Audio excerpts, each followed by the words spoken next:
के दौर में हमें जो मोस्ट कॉमनली चैलेंज का सामना करना पड़ता है कि अपने माइंड को डिसिप्लिन कैसे क्रिएट कर सकते हैं और अपनी capabilities for making a decisions को कैसे इन्हेंस कर सकते हैं। तो अगर मैं और आप पर अपने प्रोफेशन से रिलेटेड परेशान है या अपनी सोशल लाइफ से रिलेटेड परेशान है या एक ऑर्गेनाइजेशन जिसको हम सिलेक्ट करना चाह रहे हैं लेकिन हमें ये नहीं पता लग रहा कि डिसीजन कैसे लें, एक अपने लाइफ पार्टनर का डिसीजन कैसे लें, एक ऐसे अपने कैरियर की ग्रोथ के ऊपर कौन सी फील्ड है जिसके अंदर हमें अपने आप को इन्वॉल्व करना चाहिए। इन द सिमिलर वे इस बुक टाइटल जिसका main abstract the power of mental discipline written by Ian टोएस्की, इस बुक के अंदर ऑथर एक नौजवान की एग्जांपल प्रेजेंट करते हैं जिसका नाम एलेक्स है।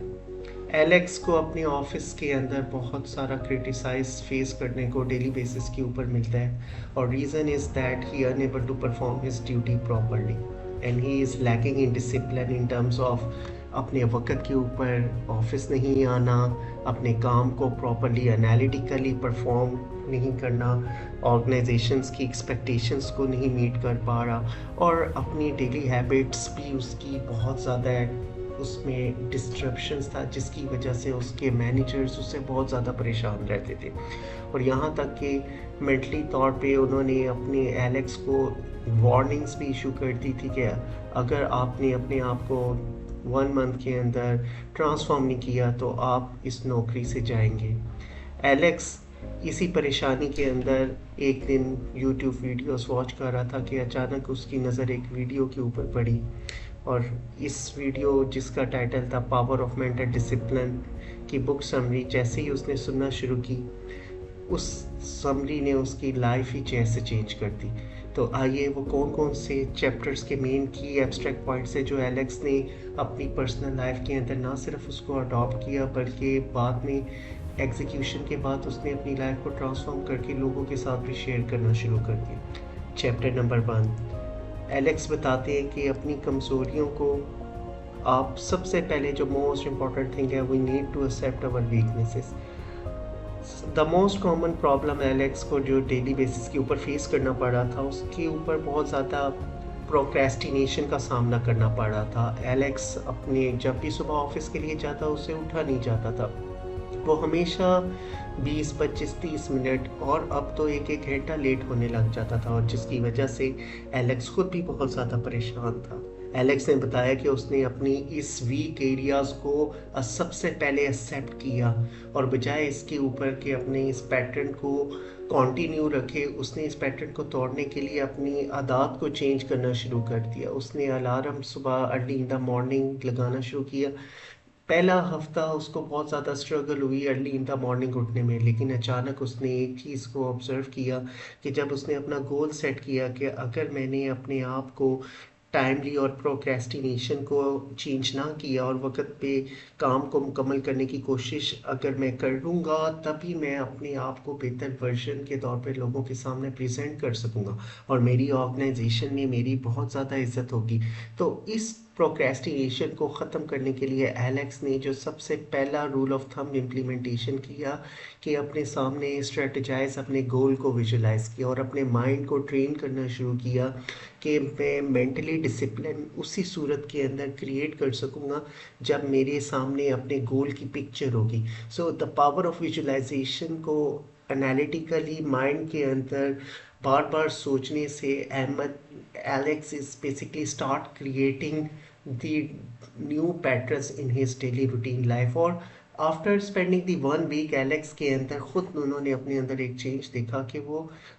खुद ब खुद with in 30 days of activities he will be start waking up early in the morning. और आपको भी इस चैप्टर के अंदर एलेक्स यही मशवरा देते हैं कि रोज़ाना की बेसिस के ऊपर आप अपने सामने एक चेक लिस्ट क्रिएट करें। जब आप अपने सामने एक चेक लिस्ट रात को सोने से पहले क्रिएट करेंगे कि अगले दिन मैंने काम क्या करना है और बामकसद आपको अपने दिन के बारे में नहीं पता लगेगा तो आप कैसे अपने अंदर प्रोक्रेस्टिनेशन को eliminate कर सकते हैं। So the abstract in this chapter is all about that if we would like to get rid of our procrastination, तो जिस तरह एलेक्स ने अपने पैटर्न को अपने माइंड में विजुलाइज करना शुरू किया और अपने गोल को सामने रख के कि मैंने ये टारगेट अपनी डेली बेसिस के ऊपर अचीव करने हैं, मैंने अपने टास्क को अचीव करना है और अगर मैं ये नहीं करूँगा तो ऑर्गेनाइजेशन मुझे यहाँ से निकाल देगी। तो हमें भी यही चाहिए कि सबसे पहले अपनी वीक एरियाज़ को आइडेंटिफाई करें, और बजाय इसके कि उससे अपना मुंह फेरने की बजाय उसके ऊपर अपने आप पे उस पे प्रैक्टिकली इम्प्लीमेंटेशन करना शुरू करें। और यहाँ पे एलेक्स ये भी बताते हैं कि उनकी लाइफ के अंदर the most important thing that he also start discussing with his friend Tom. और टॉम ने उसकी लाइफ के अंदर बहुत ही इम्पैक्ट क्रिएट किया जब एलेक्स डेली रूटीन के अंदर अपना स्ट्रगल कर रहा था। और टॉम ने एलेक्स को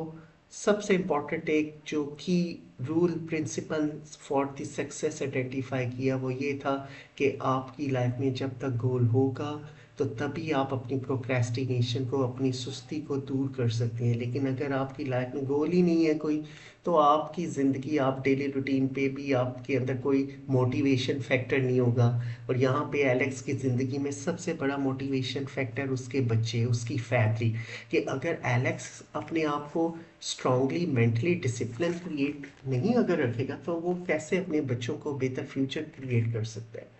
तो आइए अब हम चैप्टर नंबर 2 के ऊपर मज़ीद एनालिसिस करते हैं कि अपनी आदत का तज्जिया करें और इनमें बेहतरी कैसे ला सके। जैसे इस बुक समरी के अंदर हमने अभी एक्सप्लेन किया कि एलेक्स जो अपनी प्रोक्रेस्टिनेशन के अंदर स्ट्रगल कर रहा था, उसको ओवरकम करने के लिए उसने गोल सेटिंग करना शुरू कर दिया। And this is the similar वे कि हर इंसान की ज़िंदगी में कुछ अच्छी और कुछ बुरी आदत भी होती है।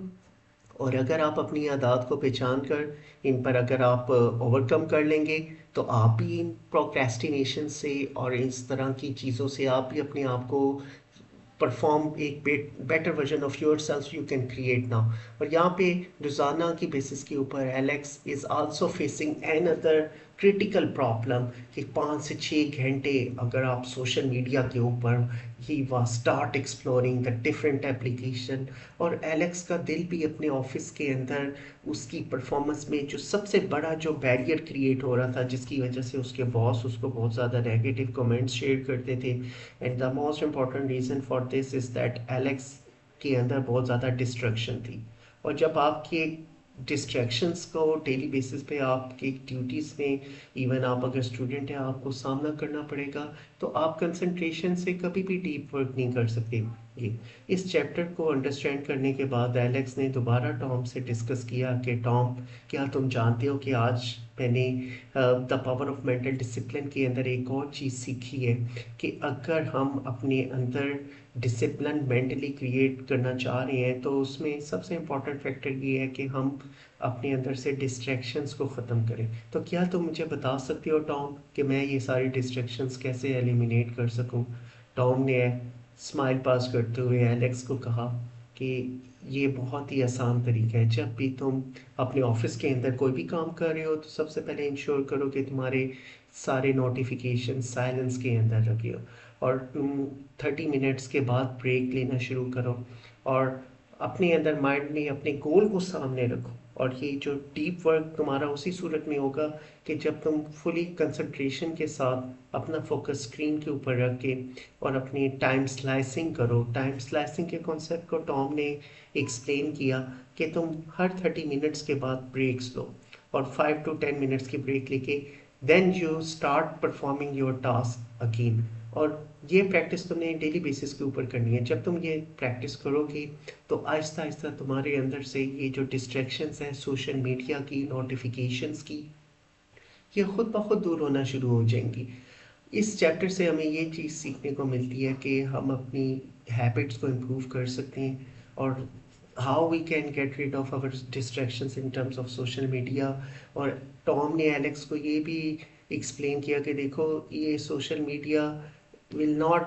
do anything in your personal and professional growth. Only you have to watch those content which will create a positive impact and create a value addition in your daily routine life. बाकी ये सारी चीज़ें ना आपकी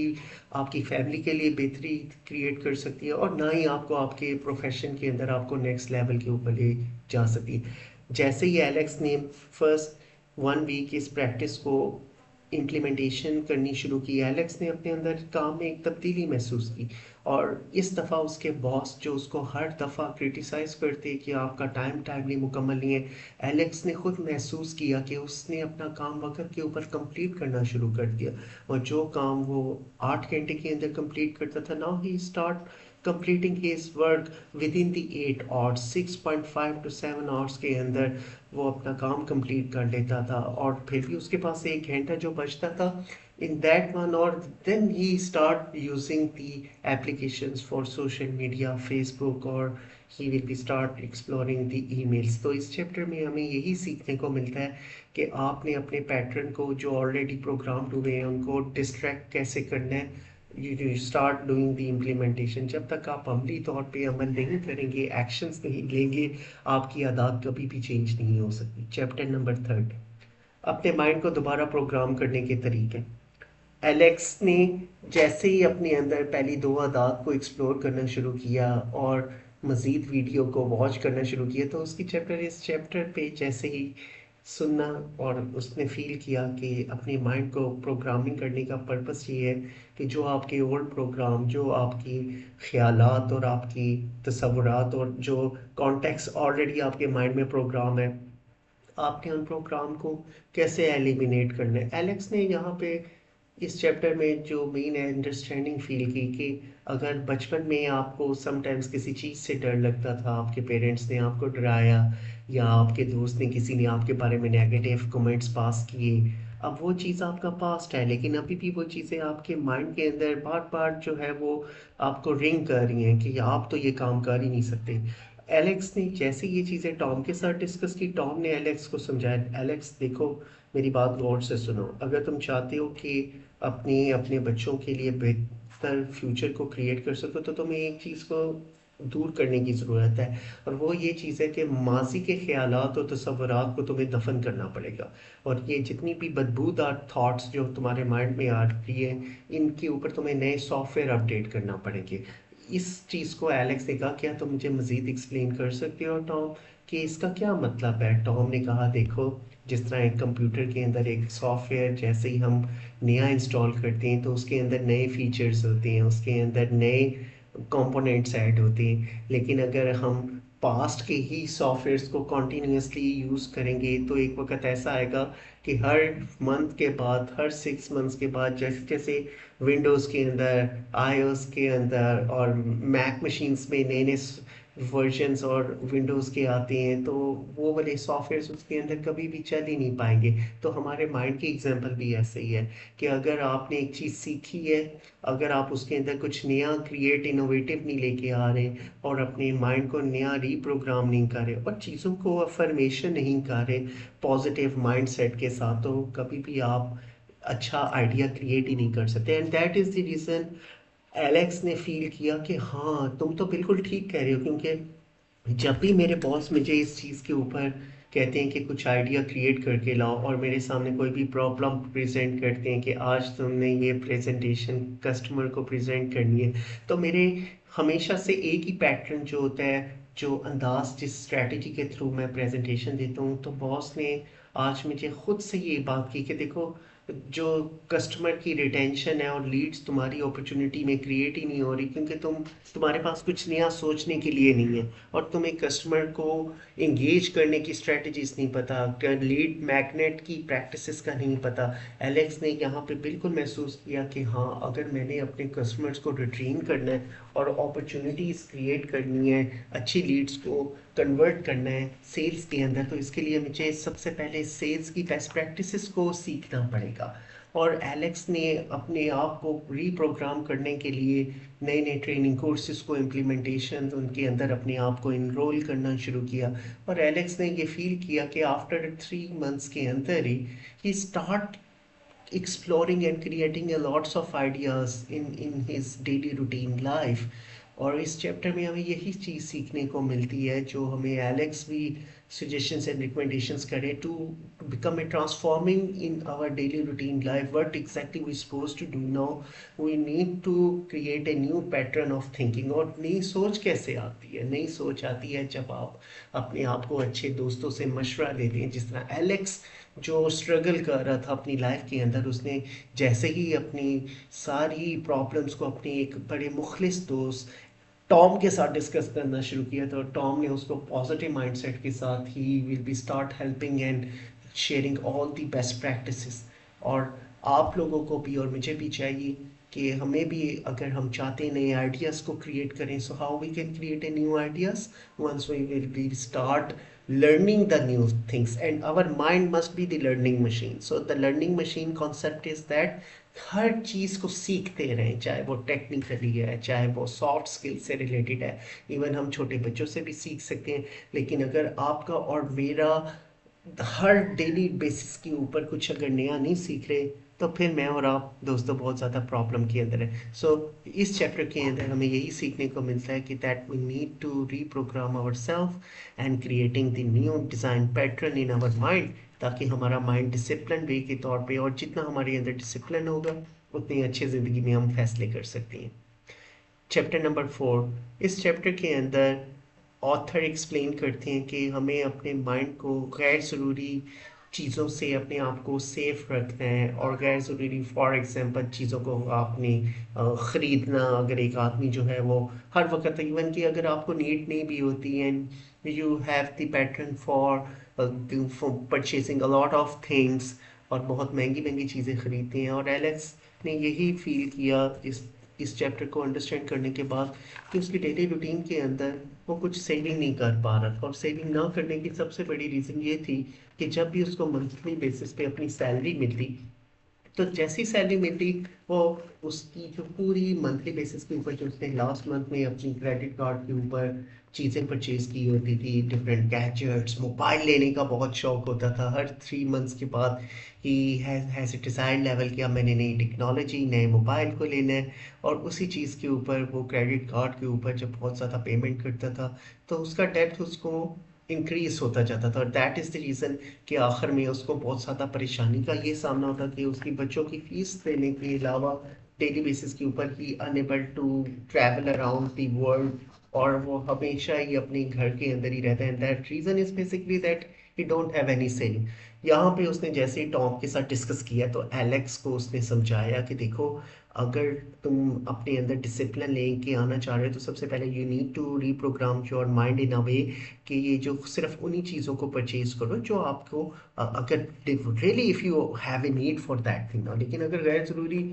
आपने लोगों को impress करना है कि लोग मेरे स्टेटस से खुश होंगे, याद रखिए टॉम ने बताया एलेक्स को कि देखो, हर कोई इंसान अपनी ज़िंदगी में मसरूफ़ है, और किसी को इस चीज़ से नहीं कंसर्न है कि आप क्या पहन रहे हो, कहाँ पे जा रहे हो। लोग सिर्फ एक ही चीज़ पे कंसंट्रेट करते हैं एलेक्स, और वो चीज़ है आपकी कामयाबी। अगर आप नाकाम हो तो कोई भी आपका अच्छा दोस्त नहीं बनेगा, लेकिन अगर आप मेंटली तौर के ऊपर आप कामयाब हो, और अपनी लाइफ के अंदर जो आपने सेविंग की है वो आपकी असल कामयाबी है, ना कि आप शो अप करके लोगों को इम्प्रेस करो। वो चीज़ें आपको ना सिर्फ प्रॉब्लम के अंदर मिलती है। अगर आप मेंटली तौर के ऊपर आप अपने इस पैटर्न को डिसिप्लिन लेके आना चाह रहे हैं, तो आपको सबसे इम्पॉर्टेंट चीज़ ये है कि जो गैर ज़रूरी अखराजात है, you just need to get rid all of these things. और एलेक्स ने इस प्रैक्टिस को जैसे ही इम्प्लीमेंटेशन करनी शुरू की, तो चंद दिनों के बाद एलेक्स ने ये फील किया कि वाकई मेरे पास अब पहले की निस्बत जो है वो कुछ थोड़ी बहुत सेविंग होनी शुरू होगी।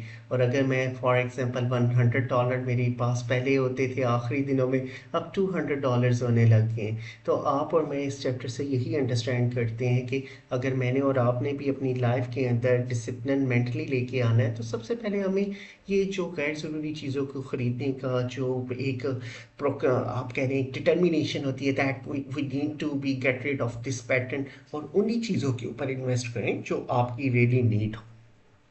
Chapter number 5, how we can overcome our all the emotional factors. यानी कि इन सिंपल वर्ड्स एलेक्स बताते हैं कि उन्हें अपनी डेली रूटीन में जब भी उनके बॉस उनको कोई भी फीडबैक देते या क्लाइंट, तो वो बहुत ज़्यादा मायूस हो जाता, और इमोशनली अपने गुस्से के ऊपर भी काबू नहीं कर पाता, और कई दफ़ा तो उसको पास्ट के अंदर अपनी डिफरेंट ऑर्गेनाइजेशंस में व्हेन ही वाज सर्विंग, उसको नौकरी से निकालने की सबसे बड़ी रीज़न भी यही थी कि एलेक्स जो था वो इमोशनली स्टेबल नहीं था और वो बहुत ज़्यादा परेशान रहता। तो जैसे ही उसने इस चैप्टर को अंडरस्टैंड करना, लिसन करना शुरू किया, एक दफ़ा फिर अगले दिन वो अपने दोस्त टॉम के पास गया और कहा कि टॉम, अब मुझे ये बताओ कि अपने गुस्से के ऊपर कैसे काबू पा सकते हैं। यहाँ पे टॉम ने कहा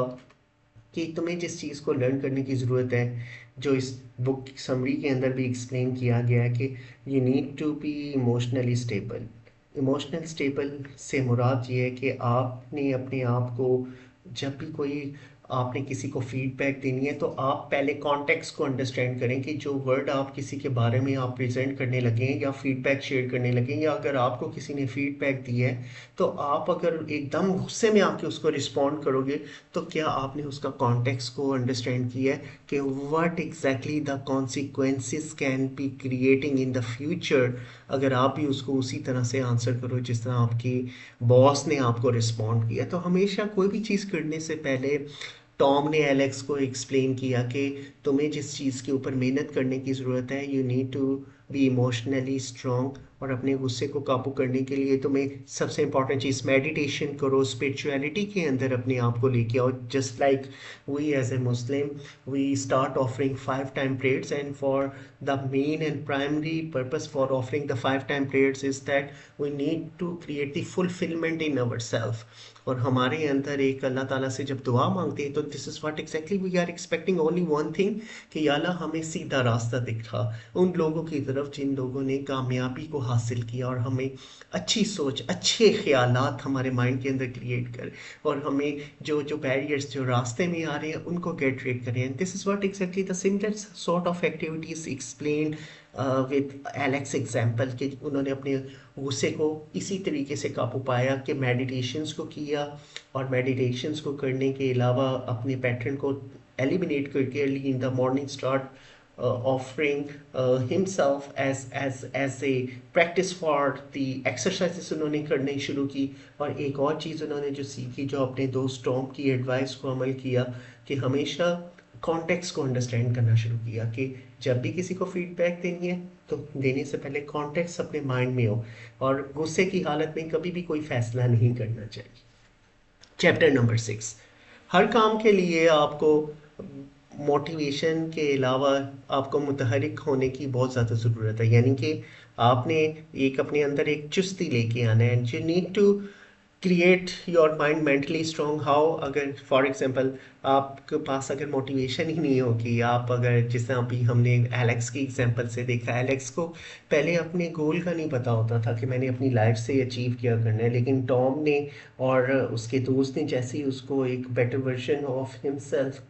कि क्रिएट कैसे करना है और अपनी लाइफ के अंदर सक्सेस को गेन करने का पर्पस तुम्हारी फैमिली है, तुम्हारे बच्चे हैं, तुम्हारा फ्यूचर है, तुम्हारी हेल्थ है। और अगर तुम अपनी हेल्थ के ऊपर नहीं कंसंट्रेट करोगे, अपनी फैमिली के बारे में नहीं सोचोगे, अपने फ्यूचर के बारे में नहीं सोचोगे, तो जब तुम्हारी एज 40+ होगी और उस वक्त जो सबसे इम्पॉर्टेंट चीज़ की तुम्हें ज़रूरत होगी वो पैसे की ज़रूरत होगी, तो अगर तुम्हारे पास पैसा नहीं होगा तो कैसे तुम इन सारी ज़रूरतों को पूरा कर सकोगे। और सबसे most important thing that we need to understand that you must have the capability for making a habit in terms of the motivation हो कि मैंने अपने आप को मेंटली स्ट्रॉन्ग करना है, फिजिकली स्ट्रॉन्ग करना है। और जितना ज़्यादा आप इस चीज़ के ऊपर अपने आप को पुरकशिश बनाओगे, अच्छी पर्सनैलिटी आपके तौर पे अपने आप को प्रेजेंट करोगे, तो लोग start talking about you now. Alex कहती हैं उससे पहले अब मुझे समझ आई कि लोग मेरे से क्यों दूर रहते थे, मेरे ऑर्गेनाइजेशन के अंदर भी मुझे मेरे बॉस इतना अच्छा नहीं मुझे किसी मीटिंग में लेके जाते थे। And the reason is that मेरी पर्सनैलिटी जो थी वो is not reflecting what my boss is looking forward on. मेरे बॉस चाहते थे कि उनके साथ एक ऐसा मेरे एक कैंडिडेट हो कि जो बहुत ही प्रोएक्टिव हो, जो लुक स्मार्ट हो। और मेरी लुक्स के बारे में मैंने कभी इतना कंसंट्रेट नहीं किया, लेकिन जैसे ही मैंने अपने अंदर डिसिप्लिन को क्रिएट करना शुरू किया, मैंने हेल्थी डाइट्स लेनी शुरू की, मैंने मेडिटेशन के ऊपर कंसंट्रेट शुरू किया, और इन मोटिवेशंस ने मेरे काम की कैपेबिलिटीज़ को, मेरे माइंड को डिसिप्लिन करना शुरू कर दिया। और आज वही मेरे बॉस मुझे हर जगह पे, हर मीटिंग में मुझे अपने साथ रखते हैं, मुझे साथ लेके जाते हैं। And the reason what I have learned in this chapter is that if you would like to become a part of any critical decisions or high level management की meetings में अगर आप जाना चाहते हैं, या if you want that people would like to hire you for the top position, so the only thing you must have in your mind creating a discipline in a way कि आपको अपनी पर्सनैलिटी पे काम करने की ज़रूरत है। और अपने अंदर जब ये मोटिवेशन होगी, आप अच्छा दिखेंगे, अच्छा आपकी लुक्स होगी, the people love to talk to you ना। और मोस्ट इंपॉर्टेंट थिंग, आपके अच्छे अखलाक is the key for your success. Chapter number 7, यहाँ पे एलेक्स मज़ीद एक्सप्लेन करती हैं कि इस बुक समरी के अंदर जैसे ही मैं और इसको एक्सप्लोर कर रहा था, आई आल्सो आइडेंटिफाइड दैट अपने आप के गोल्स, जितनी ज़्यादा क्लैरिटी उसके अंदर होगी, उतना ज़्यादा आप अपनी लाइफ में फोकस वे के साथ आप हर वो चीज़ अचीव कर सकते हैं जो आप चाह रहे हैं। मिसाल के तौर पे एलेक्स जो स्ट्रगल कर रहा था अपनी लाइफ के अंदर डिसिप्लिन को क्रिएट करने के लिए, वेल्थ को इंक्रीज करने के लिए, अपनी हेल्थ से रिलेटेड जो प्रॉब्लम्स उसको फेस करनी पड़ रही थी, वो जैसी सारी चीज़ों को ओवरकम करने के लिए एलेक्स ने उन सारी प्रैक्टिसेस को, मेडिटेशंस को, वर्जिश को, अपनी लुक्स के ऊपर काम किया, और प्लस अपने वेट को रिड्यूस करने के लिए डेली बेसिस के ऊपर 1 आवर स्पेंड किए। तो he start transforming his own journey in the similar way. अगर आपका भी कोई गोल है कि आपने अपने वज़न को कम करना है, लेकिन अगर 6 माह में आपका 10 किलो वज़न आप अगर कम नहीं करें, तो इसका मतलब है आपका गोल वाज़िया नहीं है। तो आपका गोल वाज़िया होना चाहिए कि आफ्टर 1 मंथ मैंने क्या करना है, क्या अचीव करना है, 2 मंथ्स के बाद क्या करना है, 6 मंथ्स के क्या बाद अचीव करना है। So the goal must be smart. और यहाँ पे एलेक्स ने, जो टॉम ने उसको एक्सप्लेन किया दैट अगर तुम चाहते हो अपनी लाइफ के अंदर सक्सेस को गेन करना, तो you have to define the smart goals. And what exactly the definition of smart goals? S for specific goals होने चाहिए, कि गोल्स आपके ऐसे हों जिनको आप मेजर कर सको, जिनको आप अचीव कर सको, जो आपके गोल ऐसे होने चाहिए जो आपकी पर्सनैलिटीज़ को मैच कर रहे हो, यानी कि वो रेलिवेंट हो। And the most important thing and the last, कि वो टाइम बाउंड से रिलेटेड हो। ऐसा ना हो कि आपको, कि मैंने अगले अपॉर्चुनिटी को मैंने ग्रैब करना है इंशाल्लाह ताला बहुत जल्द, लेकिन इसमें आपने गोल नहीं सेट किए कि नई ऑर्गेनाइजेशन आपने 6 मंथ्स में ज्वाइन करनी है, आफ्टर 1 मंथ के बाद करनी है, 1 साल के बाद करनी है, कैसी ऑर्गेनाइजेशन करनी है, कैसे उसके अंदर टास्क होंगे। So everything you must be well organized and you must know where you want to go now. So आपको ये पता होना चाहिए कि आपने जाना कहाँ पर। Chapter number 8, procrastination. सो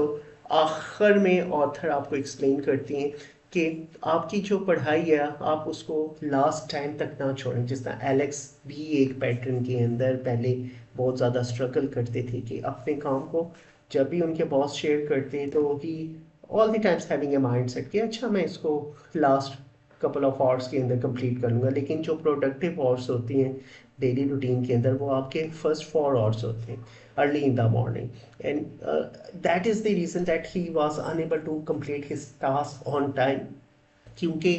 आखिरी वक्त पे काम करने का मतलब ये होता था कि जब आपके समटाइम्स एलेक्स वाज सेइंग कि अचानक उसको कभी घर से कॉल आ जाती, उसकी वाइफ की कॉल आ जाती, इसकी बच्चों की कॉल आ जाती कि पापा मेरे लिए आज आइसक्रीम लेके आए, और आज हमें पार्टी पे जाना है, आज हमने बर्थडेज के ऊपर जाना है। And due to that reason Alex जो था वो अपने काम कंप्लीट नहीं कर पाता था। और इस पैटर्न को तोड़ने का एलेक्स ने यही तरीका सोचा कि जो टॉम ने उसको एडवाइस किया, जो इस बुक के अंदर भी एक्सप्लेन किया था, कि हमेशा अपने फर्स्ट आवर्स जो होते हैं आपके, वो प्रोडक्टिव आवर्स में हमेशा हमेशा वो वाले टास्क करो जो आपके सबसे ज़्यादा कॉम्प्लिकेटेड टास्क होते हैं। और जब आप इस पैटर्न को फोकस करना शुरू करोगे, तो you will see a change in your daily routine life. And that is the same thing Alex ने जैसे ही मेंटली डिसिप्लिन के तौर पे इस प्रैक्टिस को इम्प्लीमेंट करना शुरू किया, he also observe this thing कि he start transforming his life in terms of discipline of work। और जो प्रोक्रेस्टिनेशन थी उसकी, वो आहिस्ता आहिस्ता खुद ब खुद रिमूव होनी शुरू होगी। चैप्टर नंबर 9 में मज़ीद एलेक्स ने एक्सप्लेन किया कि previously he was struggling for completing the task one at a time. उसको मल्टीटास्किंग की बहुत ज़्यादा वो एक माइंड उसका जो था उसमें इन्वॉल्व रहता था कि एक उसके बॉस ने एक टास्क दिया, एकदम उसके एक कोलीग ने कहा कि एलेक्स क्या तुम ये मेरा यार काम कंप्लीट कर दोगे, मैंने एक अपनी प्रेजेंटेशन प्रेजेंट करनी है एक क्लाइंट को। एक द सिमिलर वे जैसे कि वो अपना दूसरा काम कर रहा होता था तो साथ वो अपनी इंटरनेट की सर्चिंग कर रहा होता था, फेसबुक को वॉच कर रहा था। तो ड्यू टू दैट मल्टीटास्किंग के prospective he unable to complete his critical task. यहाँ पे टॉम ने एलेक्स को एडवाइस की, देखो अगर तुमने लाइफ में कुछ बड़ा अचीव करना है तो एक वक्त में एक ही काम करो और उसको अच्छे तरीके से काम करो, उसमें अपना डीप वर्क काम करो, ताकि जब वो काम तुम्हारे मैनेजर्स को प्रेजेंट हो या अगर कोई भी चीज़ अगर तुम प्रेजेंट करना चाह रहे हो तो उसके अंदर तुम्हारी लव अफेक्शन और तुम्हारी डिटर्मिनेशन प्रेजेंट करनी हो। And that is the main reason कि तुम क्यों नहीं ऊपर हायर पोजीशंस को अचीव कर पा रहे। दिस इज व्हाट एग्जैक्टली तुम मेंटली तौर पर डिसिप्लिन ही नहीं क्रिएट कर पा रहे। And the reason is that multitasking is not giving you what you are looking in your life. Alex ने फील किया कि वाकई this is the main problem कि जिसकी वजह से मैं अपनी लाइफ में स्ट्रगल कर रहा हूँ। जिस दिन से उसने इस प्रैक्टिस को 30 डेज तक इम्प्लीमेंटेशन शुरू की, उसके बाद एलेक्स ने खुद अपने काम के अंदर बेहतरी महसूस की और जो चीज़ें वो स्ट्रगल कर रहा था अपने काम को कंप्लीशन के prospective, quality of work, deliverable, वो पहले की निस्बत बहुत ज़्यादा अच्छे वे से कस्टमर्स को प्रेजेंट होना शुरू हो गए। तो हमें इस बुक समरी के अंदर जो एलेक्स की बेस्ट प्रैक्टिसेस से हमने ये सीखा कि अगर मैंने और आपने अपनी लाइफ के अंदर अपने माइंड को प्रोग्राम करना है, नए प्रोग्राम नए ख्यालात लेके आने हैं, तो सबसे पहले हमें अपनी प्रोक्रेस्टिनेशन को दूर करना चाहिए, अच्छी आदत को क्रिएट करना चाहिए, अपने माइंड को remap करना है। And how we can create the remap in terms of while having a very good relationship and networking with those people who are very successful in their life। और plus हमें जिस चीज़ के ऊपर concentration करने की ज़रूरत है, we need to have the mind set for the meditation करें, या अगर हम मुसलमान हैं हमें चाहिए हम नमाज़ों की पाबंदी करें और एक वक्त के अंदर एक ही काम को मुकम्मल करें। And this is all about a very beautiful book summary for all those peoples who wants to having a making a great mental discipline for their routine life. I hope कि ये सेशन आपको पसंद आया होगा and inshallah I will be start creating more videos for upcoming days now. Thank you very much once again.